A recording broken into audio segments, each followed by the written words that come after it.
Hello，大家好，又去到今晚嘅閨蜜直播開箱啦！我係 Erica 袁利明。咁今晚都好多嘢開。其實咧，我本身預備咗更多新買嘅衫啊、牛仔褲開，但係因為已經太多嘢啦，我又要排落下一次啦。咁咧，首先咧就講咗我而家身上面着緊嗰件褸先。咁啊，小故事啦，就係其實係我朋友咧 send 一條 link 嚟，就叫我去幫佢睇下靚唔靚嘅，即係嗰啲咩陪朋友面試自己中咗嗰啲咧，嗰啲 friend 啦。咁我就真係要幫佢睇啦，因為我自己咧其實都已經有一件 MA1 啦，好類似嘅褸。咁俾咗佢 send 俾我嘅時候咧，我就覺得，是但啦，幫佢睇啦。我啊多數唔會買嘅啦，我自己都有咯。咁點知咧，去到咧就發覺，原來呢件唔係 MA1 嚟嘅喎，因為我係咁意睇個網站啫嘛，我冇留意，我真係幫朋友，佢話睇嘅佢嘅事啦，唔關我事，我已經係咁樣嘅心理啦。咁原來呢一件褸咧就係 MA1 嘅變種，就叫做 L2B。咁 MA1 咧係一件 bomber jacket 啦，即係比較似即係軍褸咁樣啦。我等陣間都會 show 翻我自己嗰件俾你哋睇嘅。咁呢個顏色咧就唔係喺呢個 video 咧好 show 到啊。其實咧佢係 beige colour，但係咧我會叫佢做幻彩色嘅，因為佢喺唔同嘅光線咧有時會變咗軍綠色嘅。咁 anyway， 咁呢件 L2B 啦。就係一個你可以當佢係一個春季版嘅 MA1，因為 MA1 咧多數係好厚身，有中棉喺裏邊咧，就好 puffy 嘅，亦都好暖嘅多數。咁但係呢一個 L2B 嘅款式咧，就會係好薄嘅。嗱，你睇下裏邊係冇 fillings 㗎，就係咁樣嘅啫。Sono Mama as it is 㗎，兩層啦，即係叫底面啦。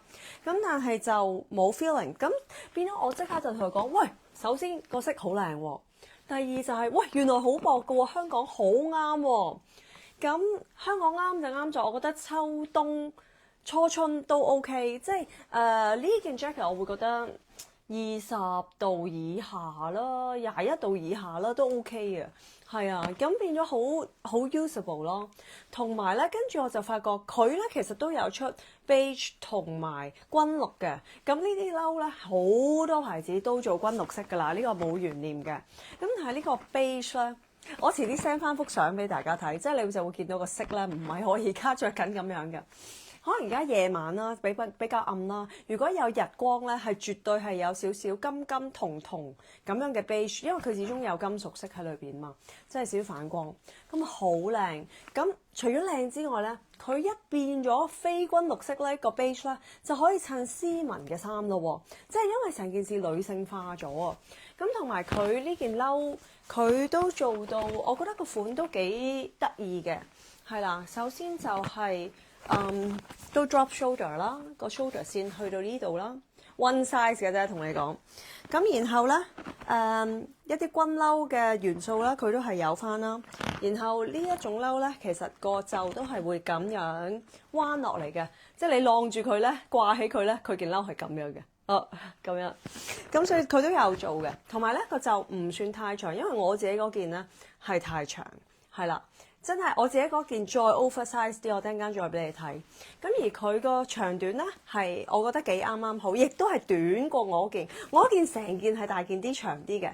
佢呢件咧其實個長度幾好，咁就喺我嘅盤骨以下啦，盤骨啦，大概係盤骨個底啦。咁當然佢有時會縮噶嘛，係啦，你喐啊咁樣。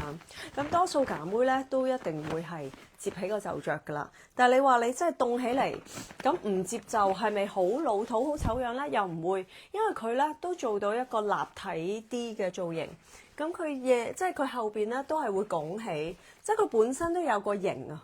咁變咗就算你放翻個袖落嚟咧，都唔會話有種好古板嘅感覺，因為佢本身個版型咧係已經靚啦，同埋佢呢度收咗啦，呢度收咗，咁變到呢度都會卜卜地啦。然後後邊咧又有好多嘅空間，咁個架底位咧係大嘅。你如果真係凍起嚟咧，你裏邊要着件厚冷衫，跟住着佢都仲得。咁呢個都係好大嘅好處，即係你不過 MA1 或者 L2B 多數都唔會做得話好 tight fit 嘅，有時男裝會，但係架底位咧多數都唔會太細，因為佢要做嗰個彎嘅。因為我諗起天空之城嗰隻嘢，係啦，關嘅造型，所以架底位都要留翻少少位俾佢啦。咁我都唔知點樣可以 show 到一個 right colour 俾你睇。我開埋呢盞燈先，得唔得咧？睇唔睇到個色有冇變化，定係都係好均綠啊？你睇落去，但我攞我嗰件咧，你就可能 compare 到啦。咁呢個就係正宗嘅均綠色。係咪？咁就 sort of 可以 compare 到，但係I'm telling you，呢一隻係喺日光會再淺色好多嘅。我會將佢本身個樣啦，嗰張相咧 post 喺 comment 嗰度，等陣間俾大家睇。咁呢一個係我嗰件啦，明顯大件好多啦，但係佢個 feel 唔同嘅，佢係再 oversize 啲嘅。咁我呢件係 silk 啦。內外裏邊 feelings 都係 silk， 三重 silk。咁而呢一件咧，因為佢價錢平好多嘅關係啦，佢出邊係 nylon， 裏邊呢一層咧，其實靚色嘅喎。其實我都喺度諗，喂，可唔可以調轉着？但係唔係，佢 design 唔係咁樣嘅。佢裏邊呢一層咧就係有 cotton， 亦都撈咗 nylon。但係佢因為撈咗 cotton 咧，你感覺係會冇咁焗嘅。咁呢個好重要嘅。咁所以咧顏色方面，你哋都可能可以 sort of 區分到啦。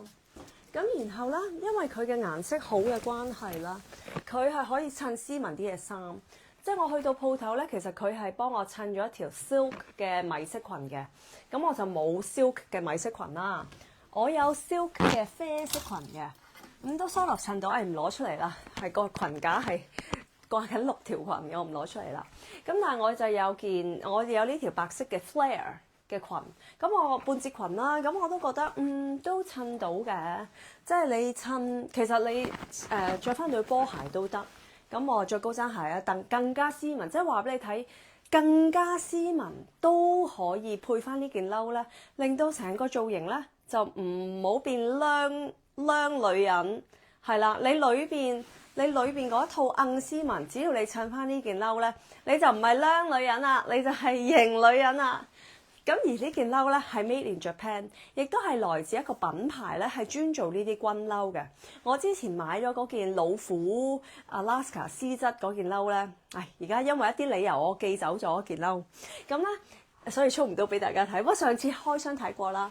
總之咧都係嗰一個牌子，係專做軍褸，同埋好注重日本嘅傳統工藝同埋呢啲褸嘅型。佢真係咧，呢個品牌係專係想復刻一啲 vintage 嘅，所以佢係唔係亂咁話 Bakery Group， 唔係一啲 United Arrow Group 是但做件褸俾你，係一個特別嘅品牌。咁 Bakery Group 只係入貨嘅啫，入呢件褸 Made in Japan 嘅，而我哋咧就賣2768蚊。咁如果你嚟到日本買會平啲，因為有得退稅嘛。而佢麻煩嘅地方咧就係佢限購，每人限購1件。咁我就行埋去啦。我話：喂，我係 Diamond Member 喎，都係限購1件啊。跟住佢話係啊，咁我已經好冇面啦。跟住咧仲好笑喎。咁咧我帶唔係我有1家4口嘅老 best 啦，即係我小學同學1年班人識㗎啦。咁佢哋咧喺溫哥華，唔係 sorry，係喺多倫多嚟東京玩喎。咁我心諗哇，發達啦發達啦！我可以帶佢哋1家4口嗰2個細路係7歲同8歲嘅啫，一男一女咁。咁我可以帶佢哋1家4口去買，咁我咪買到4件咯。跟住但我老公又買1件，跟住我又叫我日本2個 sister 買1件。哇，咁儲下都有喎。咁點知咧？就係前幾日，咁我梗係帶埋佢1家4口，帶埋我老公去啦。跟住咧，我話一人限購1件嘛。呢度咧有3個大人2個小朋友，我可唔可以咧各買1件，即係買5件啊？咁我話如果小朋友唔得，唔緊要，3個大人各買1件咁。跟住咧，佢竟然同我講話呢件褸唔啱男性喎咁啊！跟住咧咁啱我老公咧其實着緊一件 MA1 去嘅，咁我老公其實好細粒啫嘛，咁不過我費事同佢理論啦，唔通叫我老公咁試上身咧，話幾好睇咩咁？跟住 end up 咧，其實我拉晒1家4口再加我老公去咧，都係買得1件，唉！咁但係咧，我都有即係我不斷用我嘅方法啦，又 call 下呢個，又拜託下朋友呢個呢樣嗰樣啦，咁都買到少少貨嘅。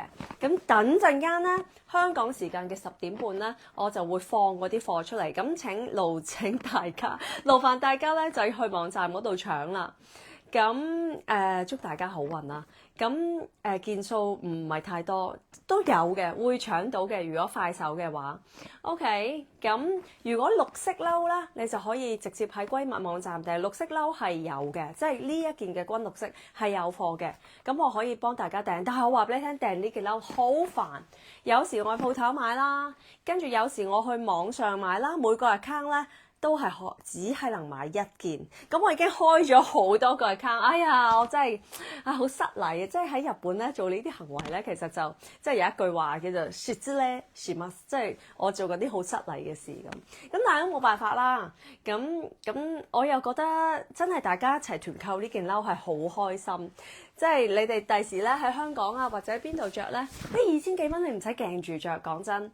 咁大家就可以認到大家，咦你都係閨蜜㗎喎，咁啊真係閨蜜啦！即係呢個網站咧，成個成立嘅原意咧就係即係閨中密友分享好物。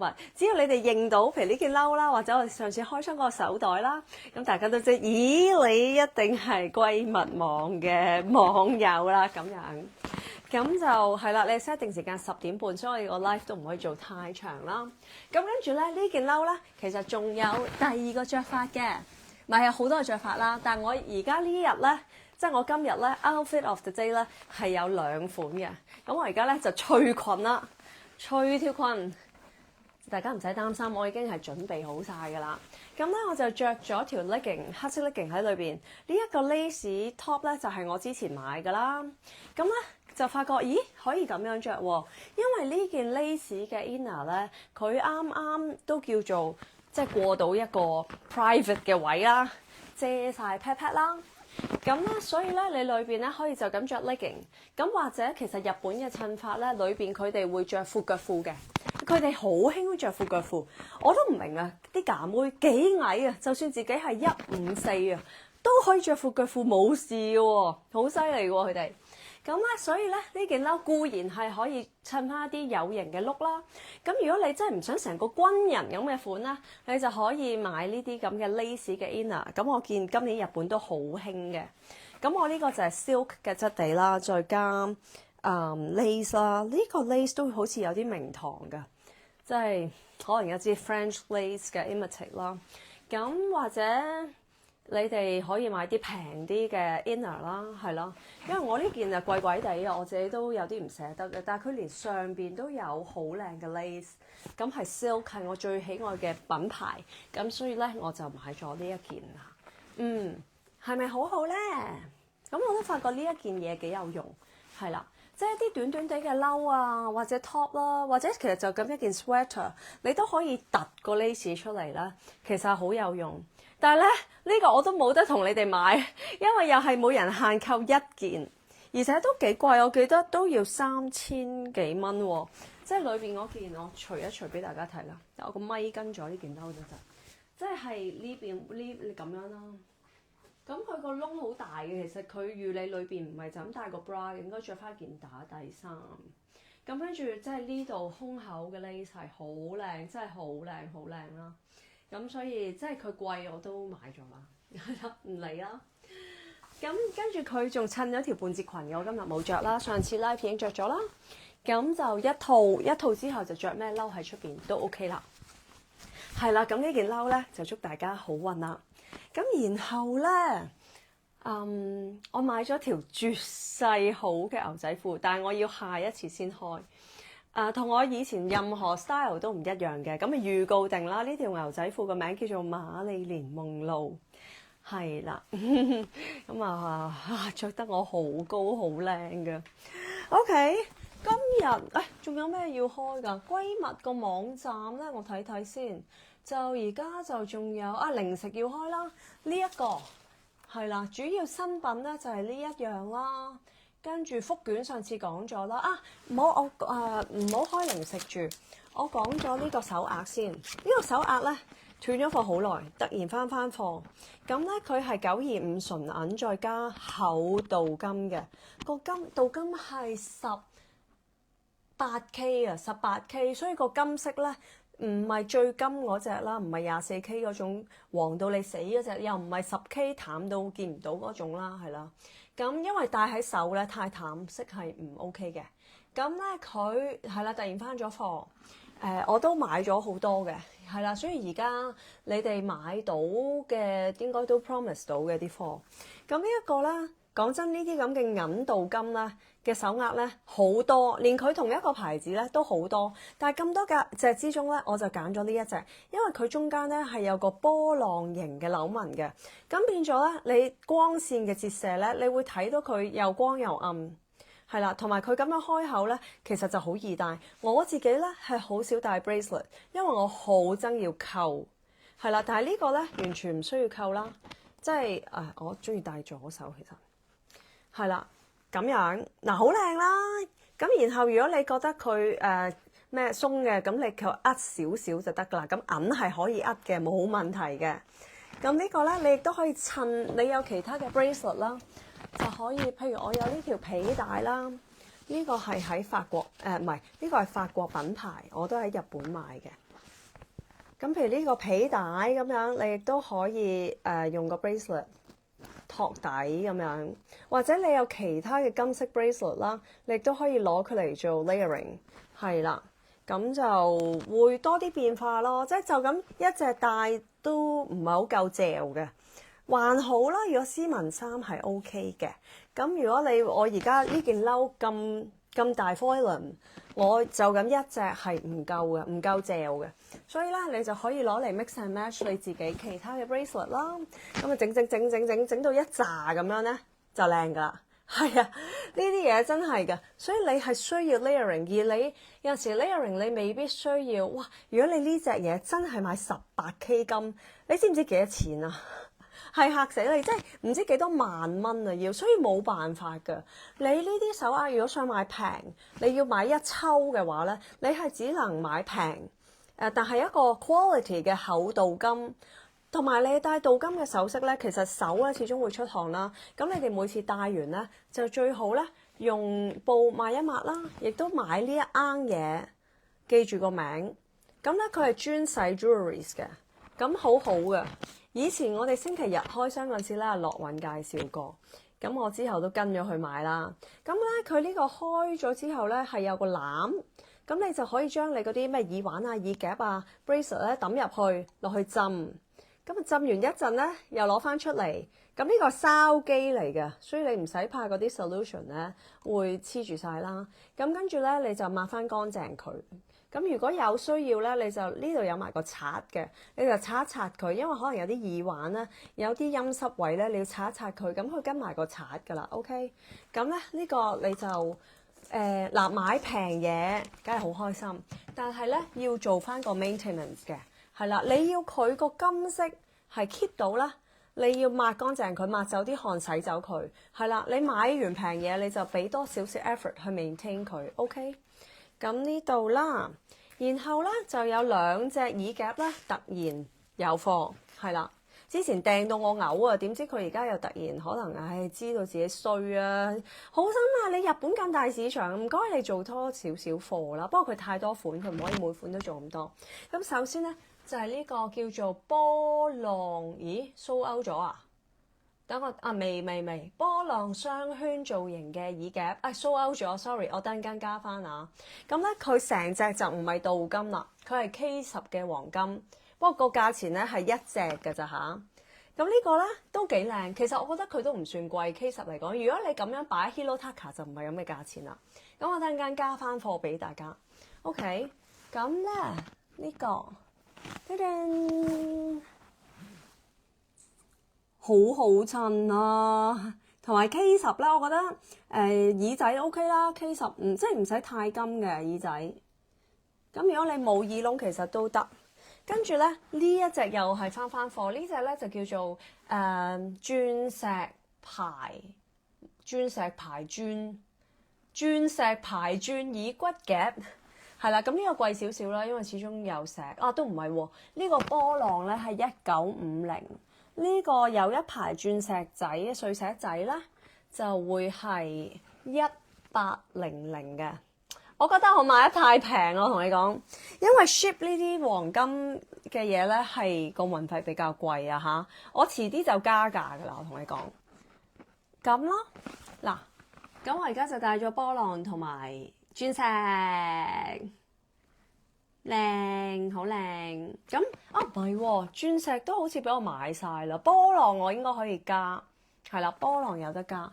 鑽石就你哋 refresh 一路 refresh 閨蜜個網站，有時我會神神秘秘咁樣加咗啲嘢。如果我買到一件半件咧，我又未必大肆宣揚嘅，未必 post social media 咁，但係我會加咗嘅，係啦。咁我覺得耳仔多嘢咧，其實係有型嘅都，咁呢兩個都好好襯 layering 啦，即係我揀得嘅都係預咗俾大家襯㗎啦，好易襯㗎啦，咁我而家戴緊呢個就係 Hirotaka 啦，呢個都係 Hirotaka 啦，係啦。咁我知道你哋有陣時嚟日本都會去 Hirotaka 啦。咁如果你真係有啲嘢好想要，亦都等唔到嚟日本咧，咁我都可以幫你哋買嘅，係咯，揾我啦，係咯。咁因為你就算譬如去到福岡咁 Hirotaka 都唔代表佢有你想要嗰隻款咯，有時。咁但係我可以喺鋪頭我訂，叫佢即係調鋪咁樣或者點樣，咁我點都會訂到嘅，因為我係 VIP 嚟嘅 Hirotaka，係啊，咁同埋個 sales 對我好好嘅，係啊，咁所以佢一定會調到俾我嘅。係啊，所以冇問題嘅。你揾我代訂就會快啲咯，不過就會貴啲咯。係啊，因為始終我冇得退稅啦，咁同埋寄翻嚟 Hirotaka 尤其貴啦，我要買保險啦，我要俾一個貴啲嘅運費啦。咁所以如果你哋集到一啲嘢，咁一齊我買完，咁寄翻嚟，咁可能 shipping 可以平翻啲咁樣咯。不過代訂 Hirotaka 係麻煩嘅，所以如果即係 unless 你非常之 desperate 啦，係啦，即係好想要，同埋唔係要一隻咯，係啦，咁你就揾我啦。好，咁跟住咧都講埋唔係食嘢先啦。呢一件黑色 T-shirt 咧，我都賣咗一段時間，但係我已經將佢官網，哎呀死啊！做乜污糟咗？唔係喺張台度整污糟。我將佢官網所有貨掃晒啦，而家就剩翻你見到嘅 size 嘅啫。呢一件黑色，唔係呢一種 cotton 咧，叫超長棉，同埋佢嘅織法咧係內外咧都係滑㗎。咁我遲啲會慢慢解釋，但係你會點解着上身咁舒服嘅咧？因為佢呢隻 cotton 嘅織法係有啲唔同嘅，係啊，所以咧係特別舒服。所以我一件，唔係我有兩件我嚟瞓覺嘅，一白一黑。跟住我再有一件黑係我嚟出街嘅，咁其實白我都想要嘅，係啊，咁我白嗰件出街嗰件就係着殘咗，所以攞嚟瞓覺。咁咧，但係已經冇晒 size，我都問過廠佢唔會再做啦，唔知點解。咁所以而家剩翻嘅貨咧就係你見到有咩 size 係咩 size 啊？應該細碼都 sold out 咗啦，應該剩翻大碼同埋 double L 係啦，咁賣完就冇噶啦。呢一個，所以我今朝咧我自己咧啲貨已經翻咗香港，但我諗下都係唔對路，不如我買翻件細碼啦。細碼我都着到嘅，咁個中碼會感覺鬆啲啲，舒服啲咯。咁呢個料咧摸過着過嘅人咧，你可以喺度留言，就可以話俾人知呢隻料係黐線咁舒服。但係咧亦都好好彩，因為我太 desperate 啦，咁我咧就喺日本咧都揾到一隻。應該係同佢一模一樣嘅料，咁我會自己啦，遲啲啦做一個自家品牌啦，就做一件白色嘅短袖 T-shirt， 因為呢個係長袖嘅，咁長袖有佢保暖嘅地方啦 ，100% cotton 啦 ，made in Japan 啦，固然係用好優質嘅超長棉啦，同埋織嘅密度係非常之高嘅，咁呢個咧唔買就笨啊，真嘅。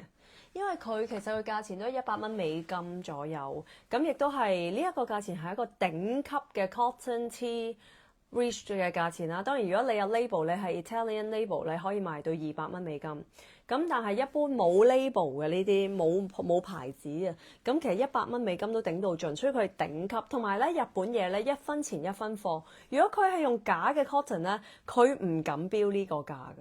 冇人會買件100蚊美金嘅 T-shirts 嘅，所以佢標得呢個價一定有佢嘅理由。咁跟住我亦都研究過晒呢隻料啦，係頂級超長棉，真係而且織得好好，個重量亦都係好啱啱好，唔會太重，又唔會輕飄飄咁樣咯。哦，你着到舊嗰件你就攞嚟瞓覺就得㗎啦。但係講真，咁好嘅料，你點樣 utilize 佢呢？就係攞嚟瞓覺。係啊。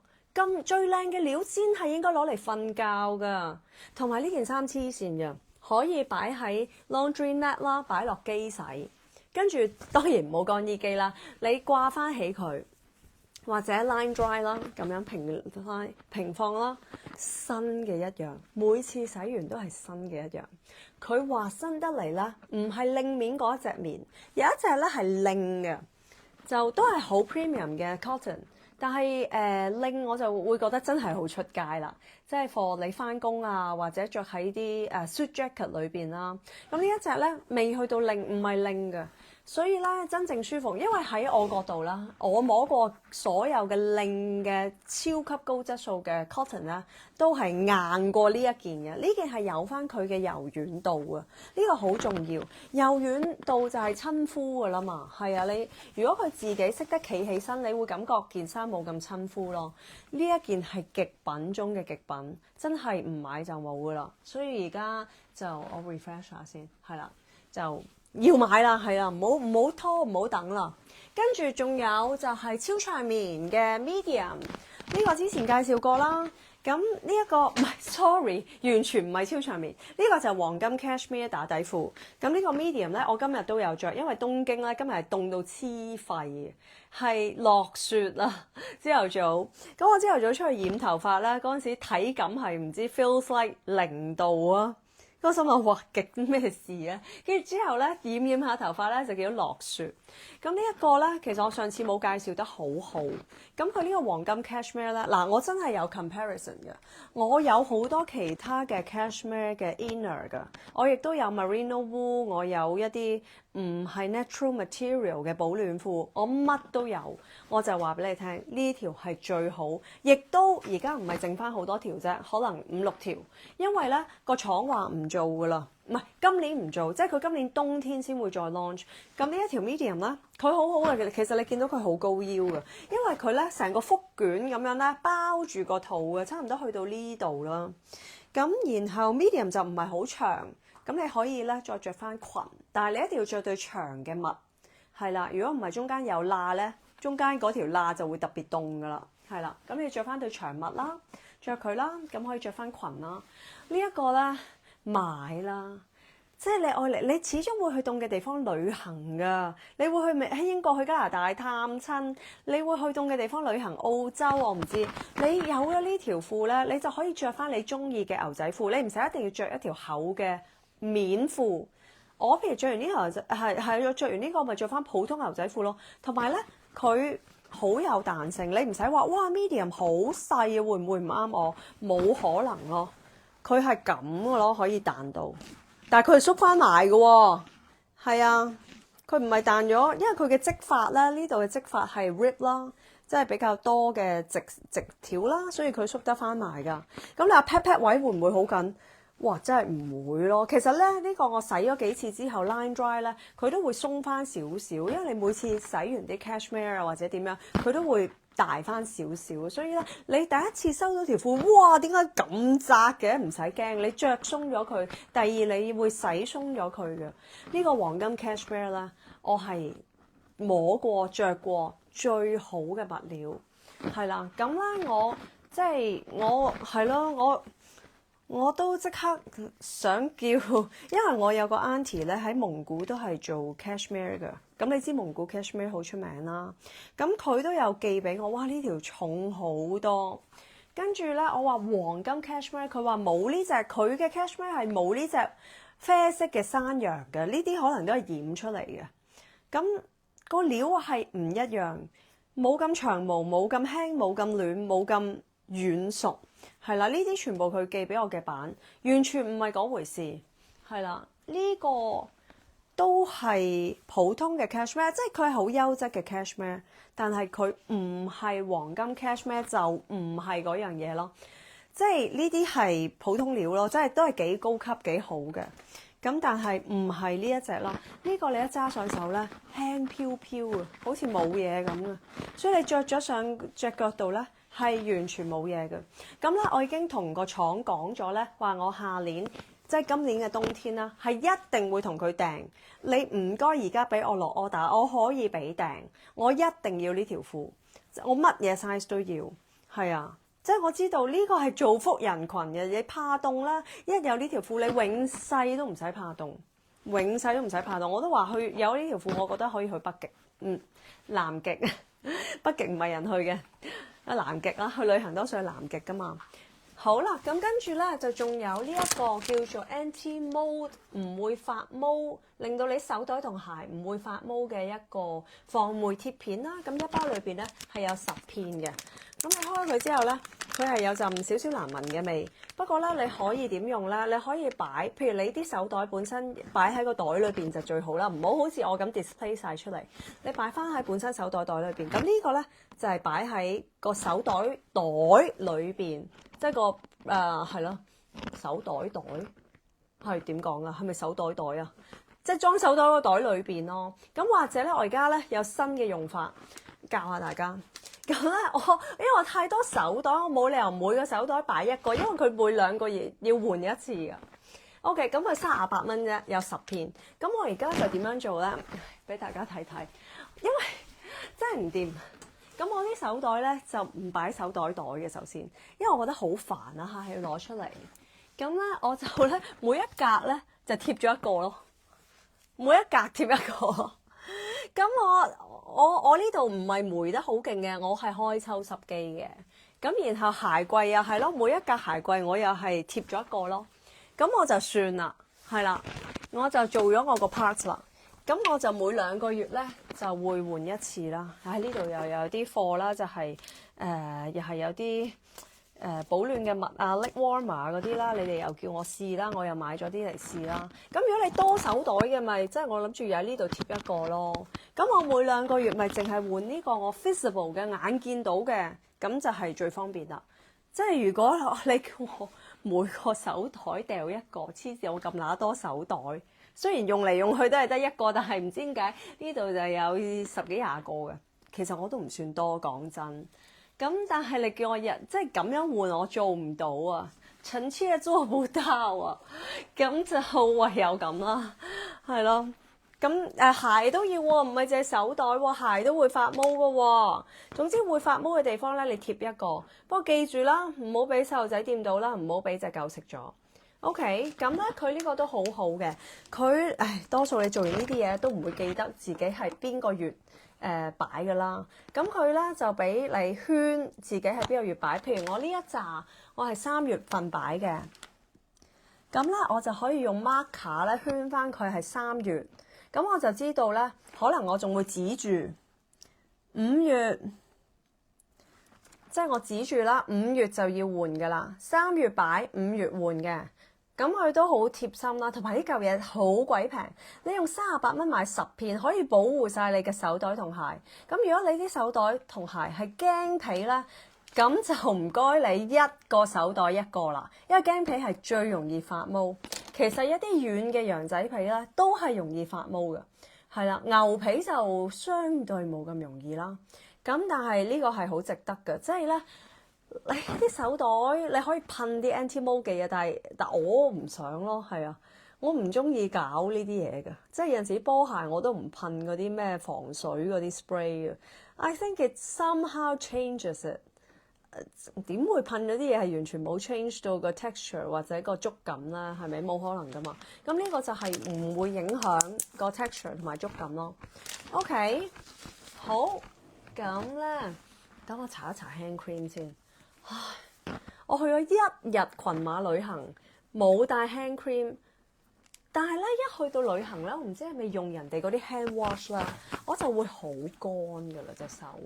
係咯，我已經係去有浸溫泉啦，成，但係咧都變成好乾好乾，就係咯，人哋 hand wash 太渣，所以我其實下次要帶咧，唔係淨係帶 hand cream，係要帶自己嘅 hand wash 去旅行。我淨係覺得無啦啦嗰隻手乾爭爭。好，呢個去第二個話題就係要試食呢一個 strawberry 咩啊咩 sugar butter century 啊，係好煩啊！佢個名真係 sugar butter century。呢個咧就係新出嘅草莓奶油夾心餅。咁咧聽一聽佢 description 先，好搞笑嘅。佢就話有濃郁嘅草莓版本，係經典升華嘅味覺享受，就係咧全包覆，即係用大量嘅士多啤梨啦，製成超濃厚嘅士多啤梨朱古力，然後咧佢個夾心餅本身咧就係多重穀物同埋有非常厚嘅 butter 味烤製而成嘅鬆脆麥香脆餅，咬一下咧外層嘅絲滑嘅果香朱古力同埋內層嘅鬆脆嘅呢個穀物麥香完美交織，酸甜不膩，好似品嚐緊士多啤梨朱古力火鍋一樣，充滿驚喜的層次感，令你一試愛上。我已經食咗一盒啦，我唔係而家先試食㗎嘛。咁呢一批貨咧都陸續返緊香港啦，有啲已經到咗，人已經係訂完攞咗㗎啦。咁佢嘅到期日應該係5月尾嘅，冇咁快嘅。OK，咁你可以訂啦。佢同之前開嗰啲係唔同，佢真係將個士多啤梨朱古力係完美，連中間咧都包埋，係即係本身係2塊餅，裏邊有餡啦。呢個係黐線嘅，係包晒嘅。同埋係好香，因為而家係士多啤梨季節啦。咁食鮮士多啤梨之餘咧，亦都要食好多士多啤梨嘅 snacks 啦。咁我其實有時咧都中意食唔係朱古力嘅，即係白朱古力啦。同埋士多啤梨朱古力啦，有時都係有鋪癮嘅，咁唔係成日食，咁佢一年有個呢個限量㗎，佢好似訂到3月尾定係4月就唔再訂，同埋賣完就冇㗎啦。佢話就話4月賣完就冇㗎啦。咁靚嘅包裝送俾人又好喎，咁我哋有5個裝同埋8個裝嘅，真係好食到不得了。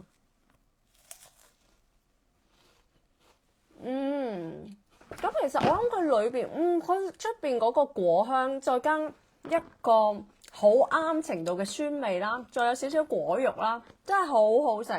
然後佢本身嗰2塊餅好好食啦，唔使講啦，即係你有谷香同埋其實都好重牛油嘅。但係佢咁樣整法，個餅又咁脆又成咧，你唔覺得個牛油味好勁？唔係嗰種好油膩嗰種感覺，因為佢整得脆嘛。即好似 croissant 咁，你食緊好多牛油而不自知。呢個餅亦都係，但係其實佢好味就係好味在牛油。跟住裏邊嗰個咧就應該係普通經典味奶油味嘅餡嚟嘅啫。所以個士多啤梨朱古力咧主要係喺出邊嘅。咁啦，我後日就飛去台灣影相，我都驚肥嘅，所以咧食佢之前咧，我就會食呢個啦，蘋果醋控制果糖唔好飆升，又或者咧你可以食呢個啦 Fat Blocker， 因為佢裏邊都肥啊。蘋果醋淨係 for 糖嗰一 part， 呢一個 Fat Blocker 咧係糖同埋 fat 都一齊 cut 㗎 block 㗎，所以你可以食呢個或者蘋果醋啦。咁然後等間我食完呢嚿嘢咧，我就會食呢個事後丸叫做 Flatter Me， 咁佢係可以減攬啦、消脂啦，同埋令到你冇咁再想食零食㗎。所以咧真係食完呢啲好肥嘅零食之後咧，即係你梗係想食多10嚿㗎嘛，咁你會癲㗎，會好肥㗎，係咪？所以咧呢個係事後丸嚟㗎。你食到咁上下咧，其實你 enjoy 咗佢個味，你唔使食好多個一樣嘅味㗎嘛，係咪？卡路里有代價㗎，咁你就事後咧就食翻呢個 Flatter Me， 咁就冇事啦。再臨瞓食翻睡眠滅脂丸咁就得㗎啦。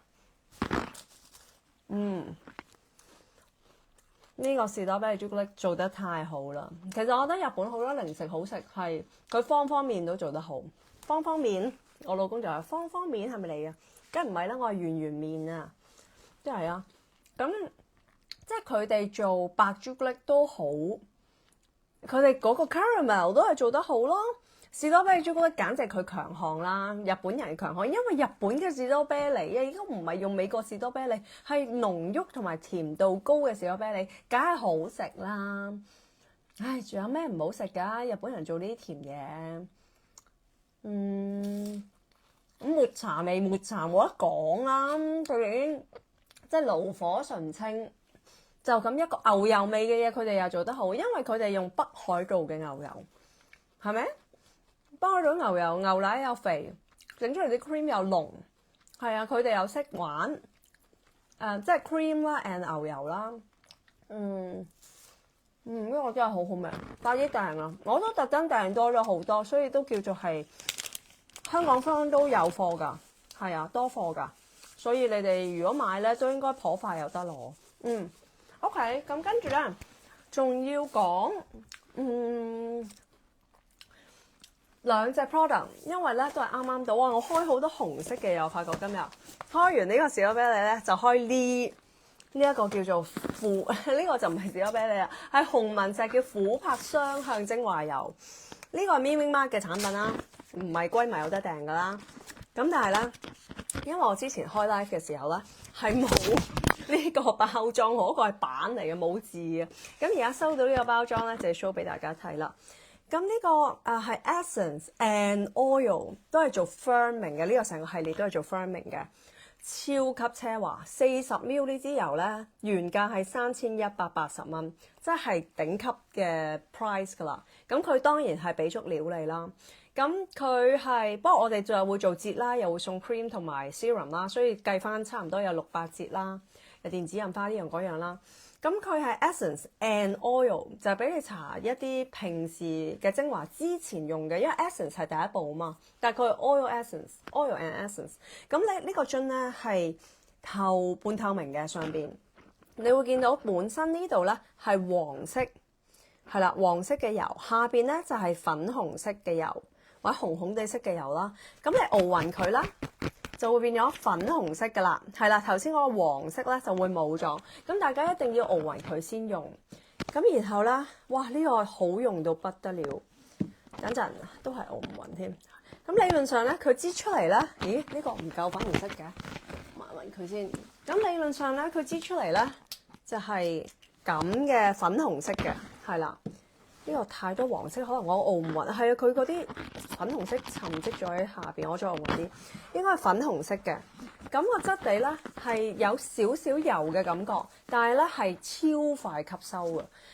咁用完佢之後咧，皮膚係即刻軟熟咗好多。咁但係咧長期嚟講咧，佢係有好好嘅 firming 效果。咁不如就咁講 clinical 啦。就係7日啦，咪 show 下圖先。7日啦，嗱呢個係 wrinkle，呢個係 day zero 啦，個 wrinkle 啦，即係雖然唔係一條條，但係其實咧面上邊都會有一啲 fine wrinkle，呢啲係叫細紋啦。咁呢個就係 day 7 7日之後啦。咁你會見到其實個紅嘅位咧係少咗好多啦。咁7日已經個皺紋數量咧係減少33%，面積減36%，黐線嘅。緊緻度咧亦都係7日會提升30幾%嘅，保濕度都係30幾%。跟住咧，除咗話抗皺之外啦，即係可能佢本身嗰隻油啦，或者裏邊有啲成分啦，都可以做到一個抗紅嘅效果㗎。呢個好好啊！嗱，如果你本身係有發紅嘅跡象啦。咁喺即係喺一啲 camera 下邊就會睇到啦。咁你睇下7日啫，個發紅跡象好咗幾多？咁所以咧，我覺得即係唔係淨係 for firming 咯。如果你想有一定程度嘅修護啊、修復啊，你想強韌屏障啊、退紅咧，其實佢都係好啱咯。咁佢有增生骨膠原嘅成分，佢有有外泌體、少女肌嘅外泌體。個外泌體唔係喺少女嗰度抽出嚟，係少女裏邊嘅益生菌再培植出嚟嘅。OK， 咁跟住咧，同埋好多成分咧都係低溫萃取，亦都冇落到溶劑去取得嘅。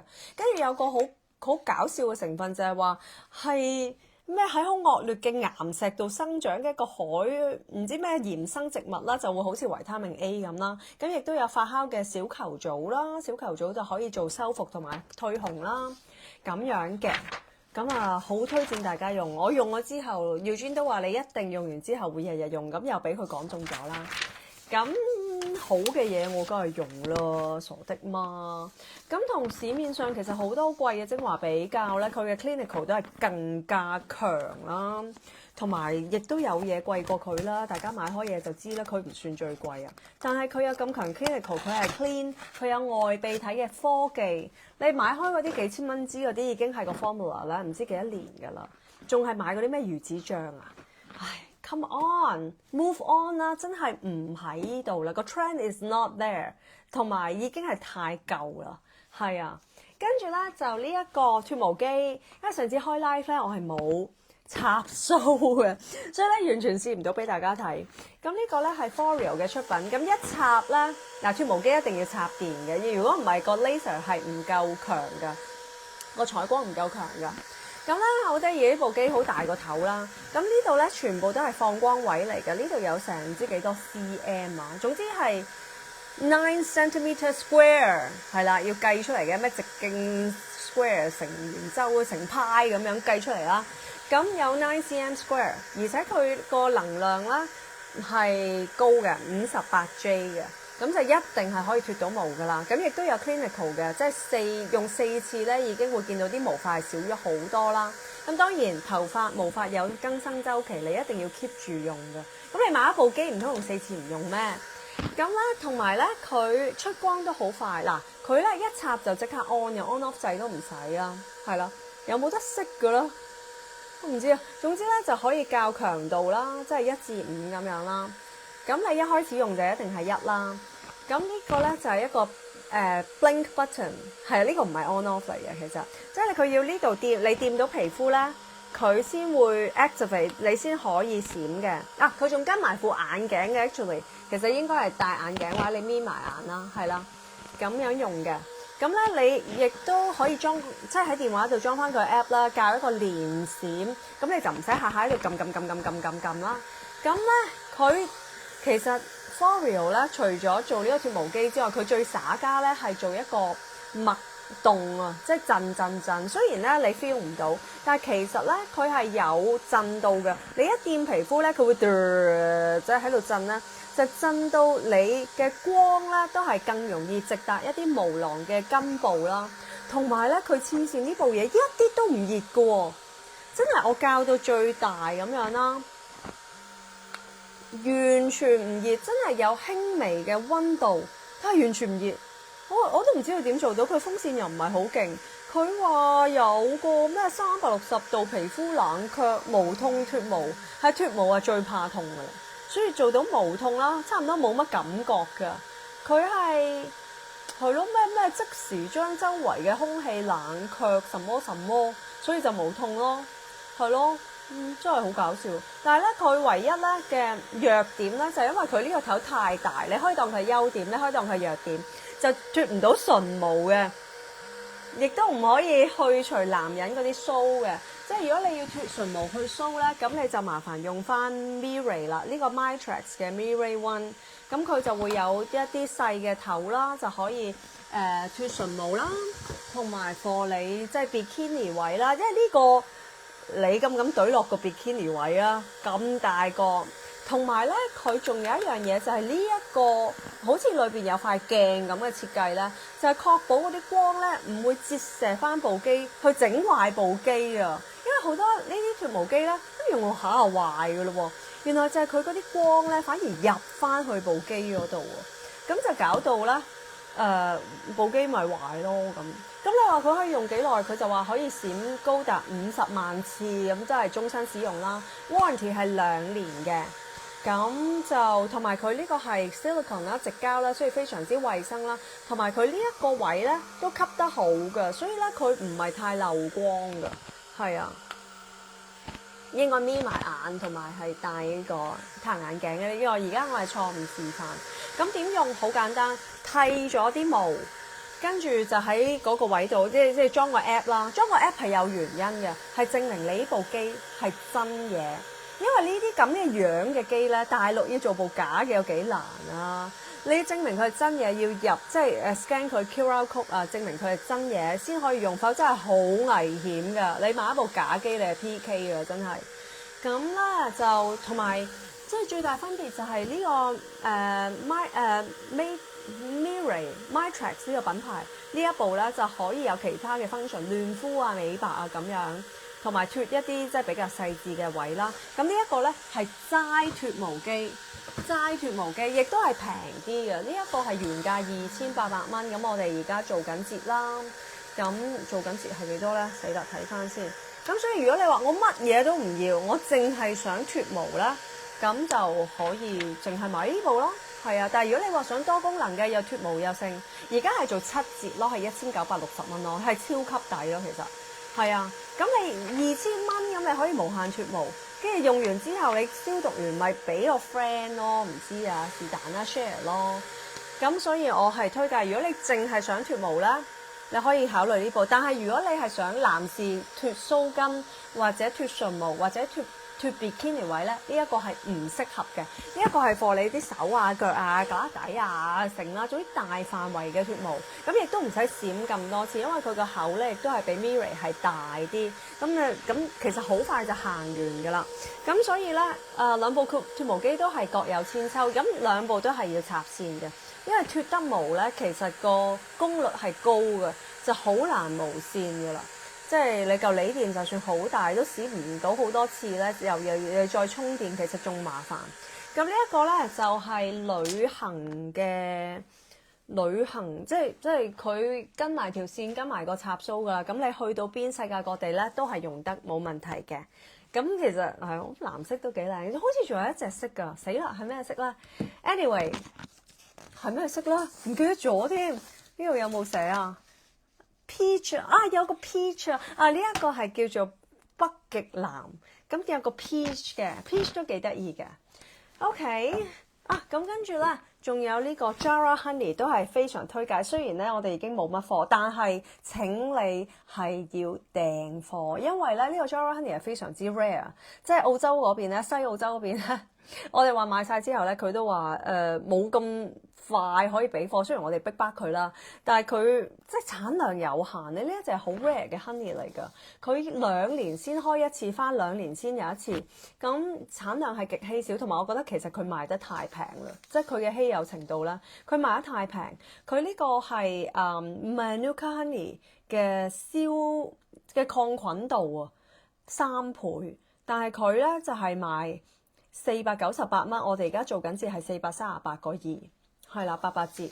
咁但係佢個抗氧化程度咧，應該話係 Manuka honey 嘅3倍。咁佢呢度寫住 TA20啦，就係一個 for 呢一隻 honey 嘅抗氧化度嘅 measurements，就會同 Manuka honey 有啲唔同。但我哋計過咧係3倍啦。咁同埋咧呢一隻 Jara 咧，我覺得係蜜糖中嘅即係極品之一啦。咁因為佢個升糖指數又低，佢個味又好，佢個抗氧化程度又高，係啦。咁如果10以下嘅咧，嗰啲就係咁易啦。咁其實咧，佢亦都有做30以上嘅抗氧化，咁啊仲比呢個更高，但係產量係極之稀少。我睇下下年啦，同佢攞唔攞到一啲貨。咁佢嘅 GI index 咧只係50，一啲蜜糖咧，普通蜜糖係會去到80幾嘅。係啊，但係佢只係50啫，所以個升糖指數唔高。同埋 Manuka honey 實在太難食啦，佢幾好我都唔會食嘅。嗰啲 Manuka honey 做完咩喉糖啊，哇，梗係想死啊！即係我喉嚨幾唔舒服我都唔想食啊。咁但係咧，其實我今日咧，我以為自己開唔到 live 㗎，因為實在我又傷風，我係有啲 bacteria infection 啊個鼻。咁但係咧，我就發覺。因為我一起嗰日咧，我已經即刻朝頭早滗咗2間 honey 嚟食，已經好好多，起碼我個 throat 係冇受影響。我本身係講唔到嘢，失聲，跟住一食翻 honey 冇事，因為你食咧，你個抗菌咁一路抗，你成個喉嚨係一定會有幫助。咁同埋咧，其實除咗食之外咧，係攞佢嚟搽，即係你有陣時有啲皮膚創傷啊，或者你係想抗菌咧，你攞佢嚟搽外用係可以嘅，係可以，亦都係 recommend 嘅。咁所以你可以試咯。係啊，我覺得非常之好啊！好同埋好好味，我攞佢嚟飲士多啤梨食啊！最近啫咩嘛，士多啤梨係旺季嘛，咁我一路差唔多日日都食緊士多啤梨，日本士多啤梨，咁又唔係貴啦，喺呢邊買。咁大家可以就咁食啦，或者撈一啲常溫水啦，一定要40度以下，否則會破壞咗佢嘅結構啦。咁同我哋嘅保健品一齊食冇乜問題嘅。咁嬰兒咧12個月以下幾好都好，蜜糖幾好都好，唔可以俾嬰兒食嘅，因為佢哋嘅微生個腸道嘅微生菌咧係未建立好，所以冇辦法處理或者消化到蜜蜂裏邊嘅天然芽孢嘅。OK，咁所以最王者級係呢一個噶啦，咁亦都有一個 Jara 唔係，跟住呢個品牌 House of Honey 啦，來自西澳咧，亦都出咗個蘋果醋加 honey 嘅，就唔係淨係蘋果醋，咁就都 OK 嘅，係啊。如果你唔中意食 tonic 啊，即係你想食一啲 natural 啲嘅 form 啦，唔想吞丸啊，咁你就可以用試 House of Honey 嘅蘋果醋加蜜糖啦。咁同埋都平啲，好大樽啦，其實都係200幾蚊左右。咁蘋果醋食完之後，記得就要啷一啷口咯。都係愛嚟控糖咯，其實增加飽腹感啦，可以增加脂肪嘅代謝啦。咁加咗 honey 就會加強咗佢嘅抗菌效果同埋免疫效果嘅。OK， 而家係11:26，等陣間咧，sorry 係日本嘅11:26。等陣間咧，香港時間10點半咧，呢一件褸咧就會上線㗎啦。咁我會睇住大家嘅 order， 如果真係 oversold 咧，就真係該會啦。我都唔知喺邊度再撲多件褸翻嚟俾你哋。即係如果可能俾咗錢，但係你係遲咗一步咧。oversold 啦，即係可能我哋都要再 email 聯絡你，係安排退款啦，咁樣啦，所以快手啲啦。咁另外有一啲頭先介紹過嘅嘢咧，例如係可能有啲耳夾啦，如果我仲買到嘅話，我都會再加貨嘅。好，仲有3分鐘，即刻就乜啦，去閨蜜嘅網站買嘢，跟住 MiMiMart 網站買嘢，係咁 shopping。咁我之後去台灣影相，我下個禮拜返，可能閨蜜嘅 live 要再下星期，可能咯。anyway 盡量啦，如果我下星期開到就開啦，因為我有更多嘅 shopping 啦，想同大家 show 嘅。OK，係咁啦，今日係咁先，拜拜，多謝各位收睇。